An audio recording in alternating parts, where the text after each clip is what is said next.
Hello, and welcome to the RenoPlan tutorial series. In this video, we will be covering how pro users can measure with Bluetooth lasers. With RenoPlan Pro Edition, you have the ability to connect with Leica or Bosch Bluetooth lasers. These lasers can be found at Home Depot, Lowe's, and also online. To get started, let's select the pencil icon in the bottom left, then select laser meter from the list. From this menu, I will select Disto. If your device doesn't appear right away, select refresh. Once my device appears, I can quickly tap it to be connected. Connection will be confirmed by the blue check mark.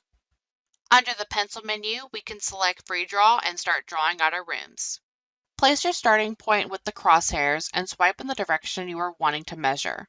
Once you have swiped in the direction, shoot your laser to receive the correct measurement.